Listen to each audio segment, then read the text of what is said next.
जड़ भरत जी की कथा आती है, पत्नी, घर, राज्य सब त्याग दिया, साधु हो गए। एक दिन जंगल में चल रहे थे, दूर नजर पड़ी एक लाल,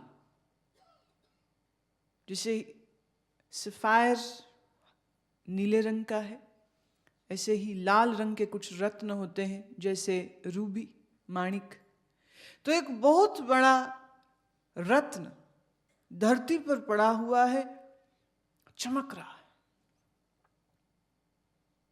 उसको देखते ही मन में लहर आई कि इतना कीमती, जल्दी से उठा लूं, कोई और न ले ले। पर अपने साधु वेश पे नजर गई तो थोड़ी शर्म भी आई कि कोई देख लेगा तो क्या। तो कोई मुझे देख तो नहीं रहा, अगल बगल आगे पीछे देखते हुए तेजी से चलते चलते गए और इधर उधर देखते देखते नीचे झुके और हाथ से पकड़ना चाहा, पर हाथ में तो कुछ नहीं आया, उल्टा हाथ चिपचिपा हो गया। जब हाथ देखा तो पश्चाताप में रोने लग गए। वहां रत्न नहीं था, किसी के पान की पीक थी। सूर्य की रोशनी की कुछ किरणों ने कुछ ऐसी रिफ्लेक्शंस क्रिएट कर दी कि दूर से लग रहा था कि कुछ कीमती पत्थर है, रत्न है, क्या है।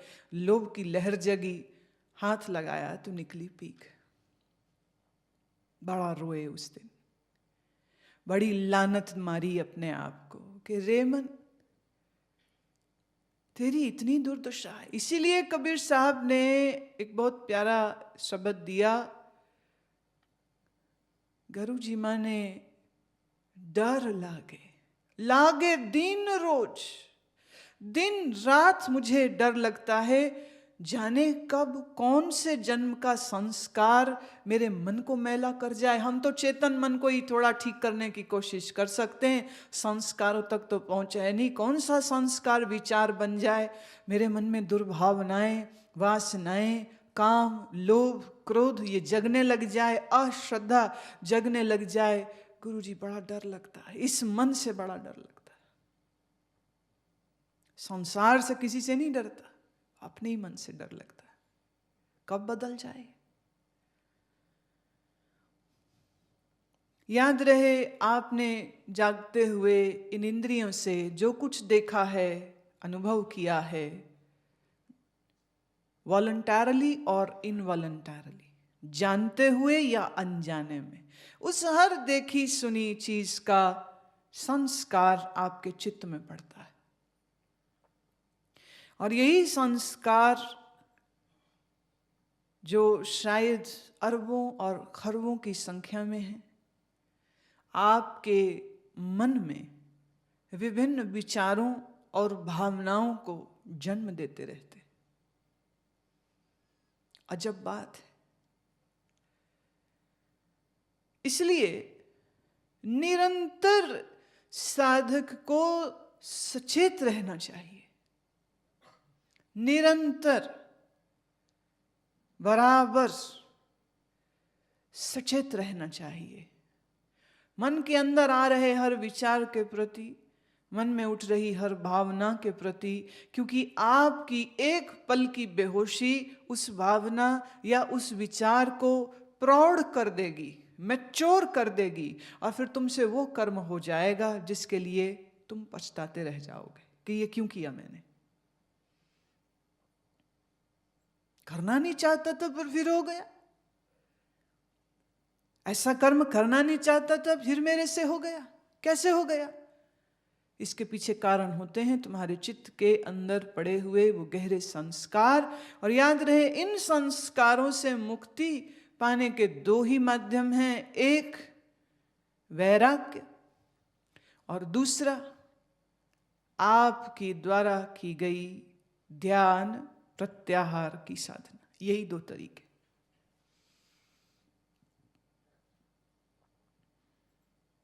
कितनी ही घटनाएं ऐसी आती। चाले थे हरि भजन को बीचे ही अटके उचित, घर छोड़ देता है, साधु हो जाता है, गुरु के पास चला जाता है, और फिर गुरु के पास रहते रहते वहां आते हुए किसी एक भक्त से मन लग जाता है। माँ पिता भाई बहन छोड़ आया। जब गुरु चिल्लाता रहा नहीं जा ब्याह कर, नहीं जा ब्याह कर, तो नहीं गुरु जी सेवा करेंगे, साधना करेंगे। पर थोड़े ही दिन में सेवा भी गई खड्डे में और साधना करने का भाव भी गया उड़। बची, इससे मन लग गया, उससे मन लग गया।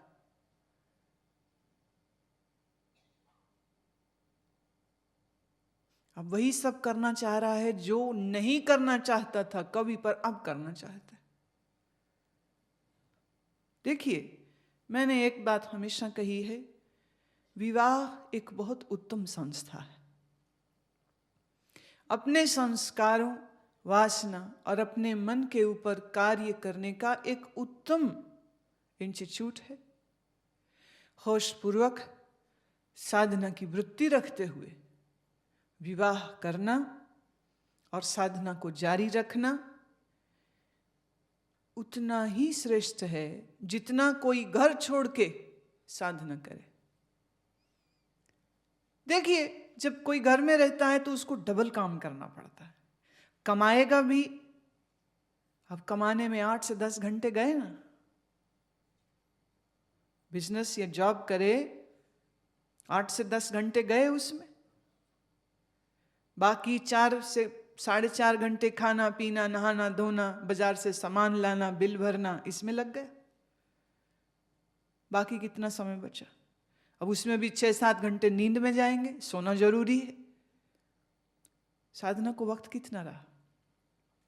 पर फिर भी मैं कहती हूं, फिर भी अगर संकल्प पूर्वक दिन में सुबह जल्दी जाग कर अपनी साधना को वैराग्य की वृत्ति रखते हुए दिन में कर्म करें और संकल्प पूर्वक सुबह में साधना करें, मंत्र जप चलता रहे, मन शांत हो जाए तो साक्षी भाव चलता रहे, तो संसार के सभी कर्म करते हुए अपने साधना के पथ पर धीरे धीरे चलता रहेगा। दूसरी स्थिति में अगर गुरु या आश्रम स्वीकार कर ले, गुरु स्वीकार कर ले, तो खाने कमाने की वो जो टाइम है वो उसकी सारी बच गई।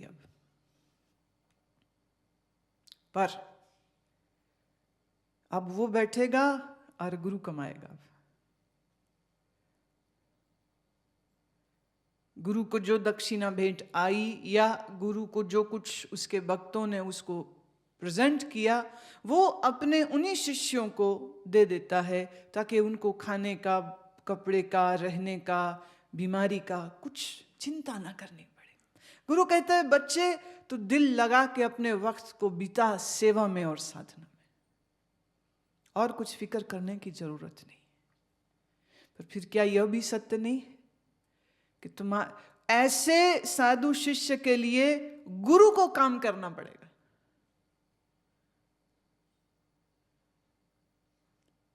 गुरु को काम करना पड़ेगा। पर गुरु करता है क्योंकि उसमें उसको बड़ा आनंद है।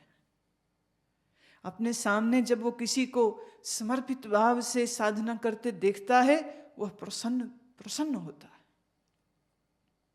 पर ऐसे साधु शिष्य का क्या कहिए जो बैठ के खाए तो पर साधना न करे, ये महापाप हो जाता है। ये अब महापाप हो गया। इससे अच्छा तो वो गृहस्थी है जो साधना तो कम से कम कर रहा है और अपने दिन भर के काम को भी सेवा समझते हुए करता है। उसमें भी वो अपने कर्ता भाव को न लाए अगर, तो उसके किए गए वो 8 से 10 घंटे का काम भी एक यज्ञ हो जाएगा। काम इच्छा से बाहर निकलने के लिए पत्नी है या पति है, समर्पित भाव से वो अपनी पत्नी या पति के संग शरीर और मन के संबंधों को भोगता भी है और धीरे धीरे उनसे बाहर भी निकल जाता है। पर यूं तो जो भाग आया घर से और कहे हम ब्रह्मचारी रहेंगे, ब्याह नहीं करेंगे, पर मन फिर उन्हीं वस्तुओं में। देखिए गलत नहीं, मैं फिर कह दूं, ना विवाह गलत है ना काम वासना गलत है, दोनों गलत नहीं, परंतु साधु जीवन में ये समन्वित नहीं होती। अभी 2-1 दिन पहले एक सज्जन ने मुझे पत्र दिया, बोले मैं मेरे साथ एक महिला के साथ आया हूँ और मैं यहीं रहना चाह रहा हूँ, हम तो साधना करना चाह रहे हैं एक साथ रह के, पर लोगों को समझ नहीं आती, इसलिए हमें पति पत्नी होने का ढोंग करना पड़ रहा है, पर अब हम दोनों यहीं रहना चाहते हैं। अब प्रश्न उठता है, पति पत्नी की तरह रहना चाहते हो कि साधक की तरह रहना चाहते हो? और साधना करने के लिए किसी के भी आश्रित होने की तुम्हें क्या जरूरत है? अब जब देखो ना मन की बेईमानी,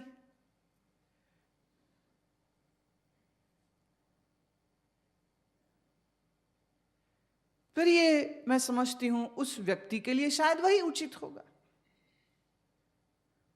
उसकी स्थितियां शायद ऐसी होंगी, परंतु आश्रम में उसकी अनुमति नहीं दी जा सकेगी।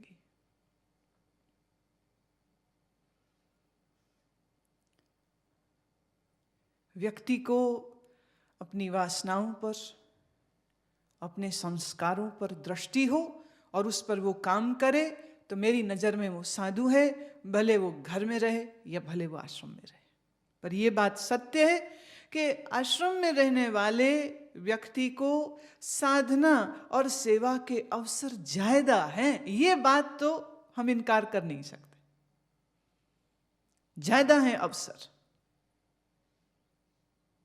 पर अगर इतना बढ़िया अवसर पाके भी वो दीनहीन और देह का आसक्त ही प्राणी रह जाए, तो इससे बड़ी दुर्गति और कोई नहीं हो सकती। फिर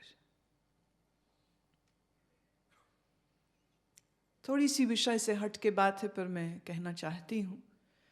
मैं स्कूल में थी, पर स्कूल के समय से ही प्रवचन करने की बात शुरू हो गई, क्योंकि जिस आश्रम में जाना आना था वहाँ प्रवचन करना बड़ी बड़ी बात मानी जाती थी और आदेश होता था कि जाओ, जाना है, बोलना है, बोलो। अब जब जाएंगे एक कथावाचक की तरह, तो लोग तो पैसा चढ़ाएंगे, क्योंकि ऐसा नियम है। ये नियम है कि आप जिससे भी सुने, चाहे वो भागवत की कथा हो और भले वेदांत की कथा हो, वक्ता को दक्षिणा भेंट देना नियम है। तो सब जगह रोज जाने पर भी पैसे आते, और जब आखिरी दिन होता तो उस दिन तो सबने नियम को पूरा करना ही है, और उस दिन उन्होंने धन अपनी सामर्थ्य और भाव के अनुसार फल, वस्त्र, पैसा वो आता था। हमने वो ले जाकर सारे का सारा, एक महात्मा थे, उनको दे देना। मैंने कहा आपने भेजा था, आप ही रखो, मैं नहीं रख सकती। उन्होंने कहा नहीं, ये तुम्हारे लिए है, तुम उपयोग करो। मैं कैसे कर सकती हूं? मैंने कहा ये शुद्ध हृदय से आया हुआ धन थोड़े ना है, जाने किसने किस किस कामना से दिया है। ये प्रेम से आया हुआ नहीं, ये कामियों की कामना से प्रेरित धन है, मैं नहीं ले सकती। मुझे जितना चाहिए उतना मुझे मिल रहा है, मैं अधिक क्यों रखूं? तो उन्होंने कहा नहीं, हम यह जानते हैं कि भले घर में रहती हो, पर माँ पिता से तुम धन उतना ही लेती हो जिससे स्कूल की फीस या कॉलेज की फीस तुम्हारी अदा हो। तो शरीर की जरूरत होती है, सो उस नाते तुम ये पैसा रखो। हम जिद में आ गए, नहीं हम नहीं रखेंगे। वो बोले रखो। फाइनली बात यहाँ के खत्म हुई। उन्होंने कहा एक काम करो, आप अपने आसन के नीचे इस धन को रख दो। तुम्हें यह लगता ना ये धन अशुद्ध है, तो जिस आसन में बैठ के आप ध्यान करते हो उस आसन के नीचे इस पैसे को रख दो। तुम्हारा एक बार बैठ के उस पर ध्यान करना, ये धन को शुद्ध कर देगा, फिर ये तुम्हें कोई नुकसान नहीं देगा, आप इसका उपयोग करो।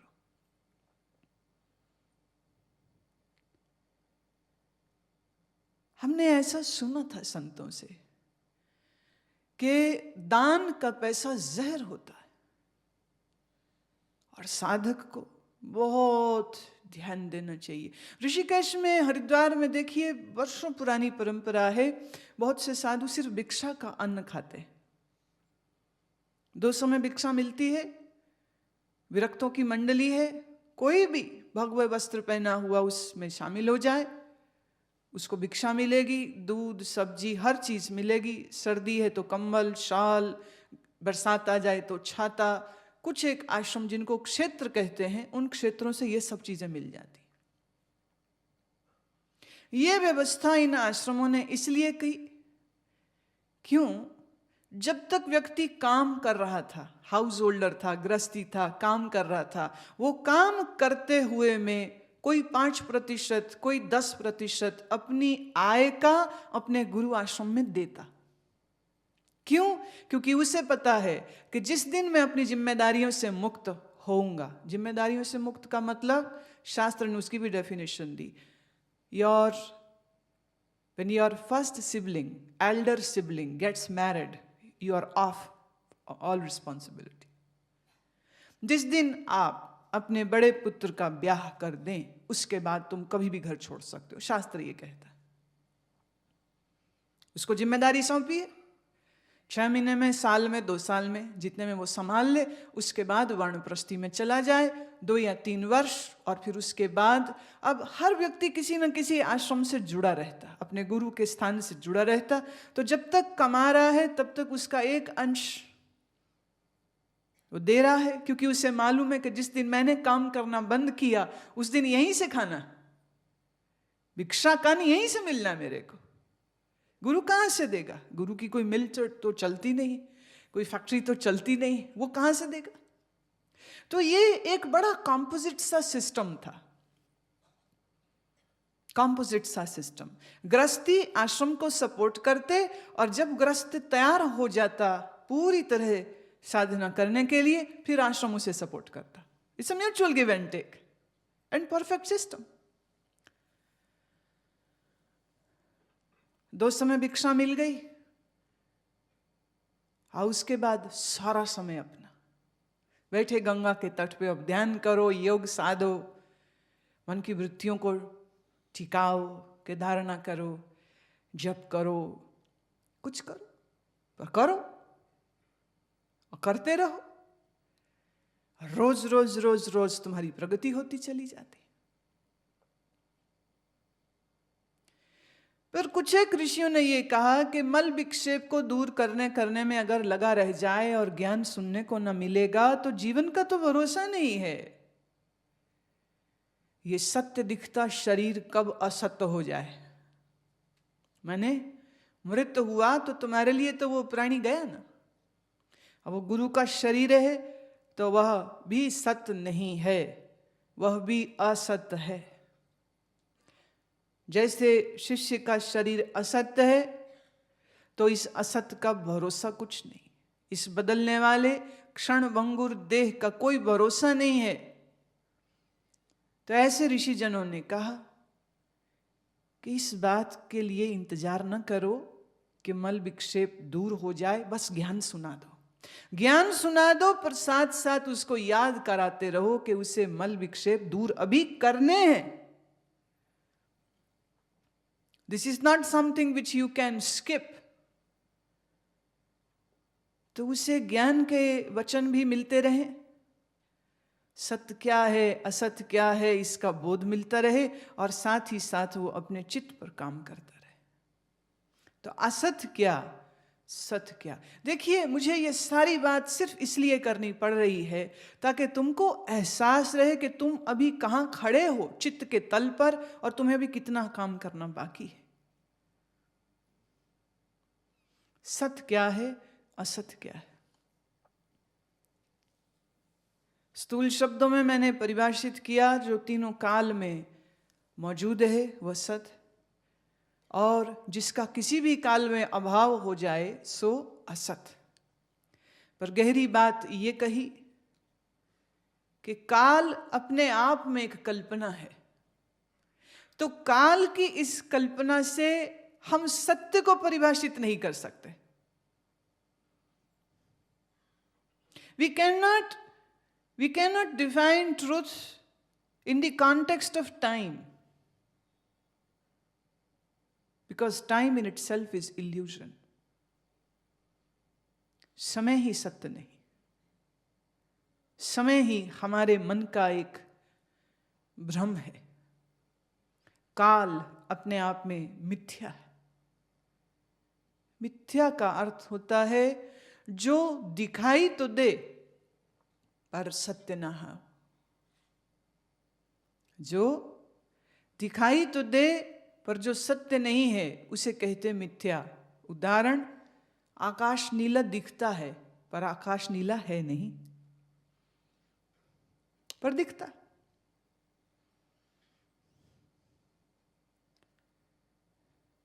ऐसे ही एक आधा कटा हुआ पेड़, दूर से तुम आ रहे थे, तुम्हें लगा कोई आदमी खड़ा है, पर जब नजदीक गए तो पता चला नहीं तो पेड़ है।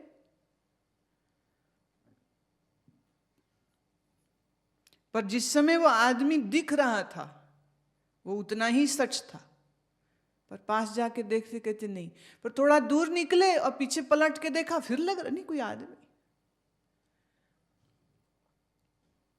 एक बार मेरे साथ एक महिला थी, हम लोग यात्रा में थे, रास्ते में थोड़ा फ्रेश होने के लिए एक जगह रुके। वो रेस्टोरेंट था, कुर्सी में बैठे, कुछ नाश्ता ऑर्डर किया। अचानक से वो बहुत जोर से हंसी। मैं क्या हुआ? कहती अब क्या बताऊं। कहती सामने शीशे में मैं मेरी ही पीठ देख रही थी, और जो कपड़े हैं, जो पीठ है, जो बाल हैं, तो उसको देख के तो मैं सोच रही हूं ये कहीं देखी सी लग रही है औरत,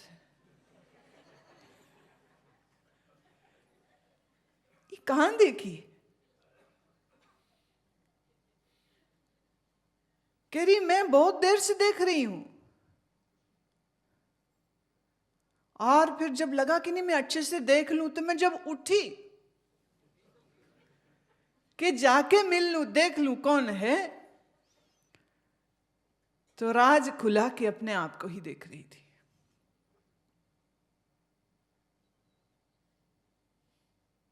क्या तुम्हारे साथ कभी नहीं ऐसा हुआ कि तुम चल रहे थे और अचानक लगा कोई है, और देखा तो शीशे में तुम ही दिख रहे थे? अपनी ही प्रतिबिंब को देख उसे एक स्वतंत्र व्यक्तित्व जान जो भ्रम हुआ, उसी को कहते मिथ्या। देखिए, आप शीशे में जब भी देखते हो, क्या आप जानते हो शीशे में हमेशा उल्टा शरीर दिखता है, पर हमें कभी शंका भी नहीं होती। Left looks on the right and the right is on the left. पर इतने गहराई से और इतनी सच्चाई से हम अपनी ही उस रिफ्लेक्शन को देखते हैं कि कभी शंका भी नहीं होती कि उल्टा दिख रहा है। और हम भी ऐसे परफेक्ट हो चुके हैं कि अपनी ही उल्टी दिखते प्रतिबिंब से हम पूरा मेकअप भी कर लेते, कोई दिक्कत नहीं, पर है उल्टा। जो दिखे पर सत्य ना हो उसे कहते मिथ्या।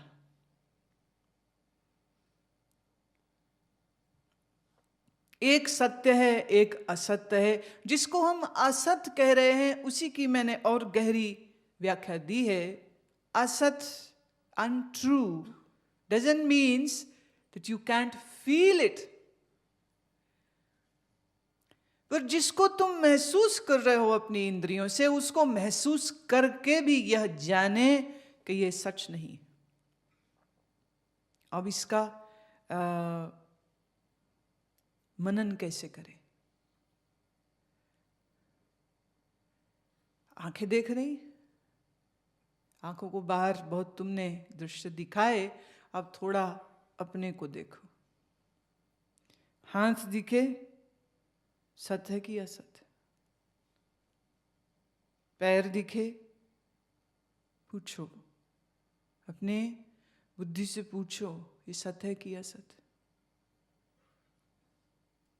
जिस शरीर को जागृत काल में हम पूरी तरह देख रहे हैं, उस शरीर का पूरा अभाव हो जाता है स्वप्न और सुषुप्ति अवस्था में जाते।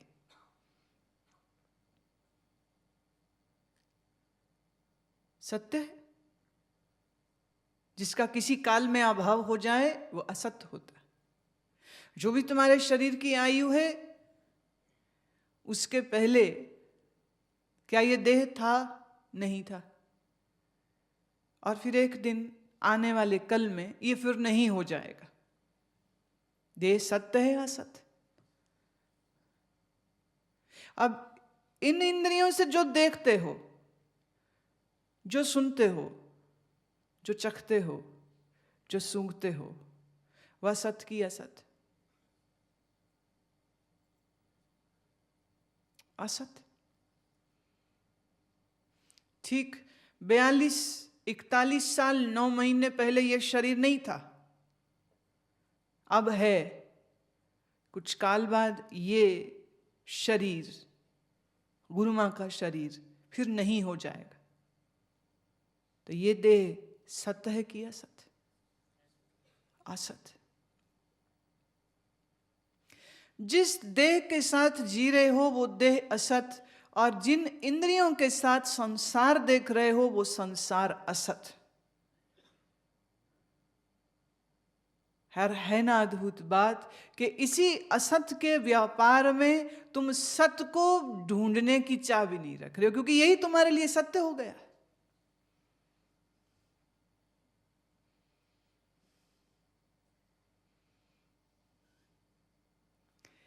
विचार सागर में एक बहुत प्यारा उदाहरण दिया है,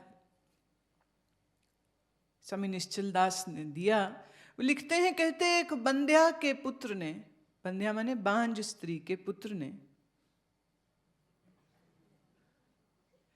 एक बांझ स्त्री के पुत्र ने रस्सी में दिखते कल्पित सांप को मारा।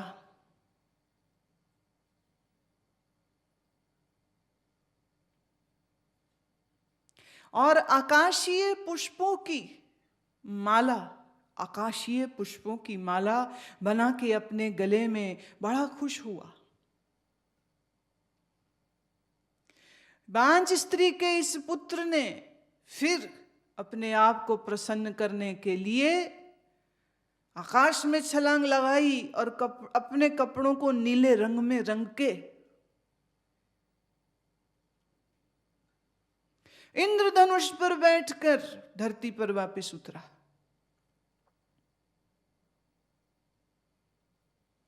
और इतना सब कर्म देखकर इसकी माता ने इसको बहुत डांटा, सिरे से झूठ।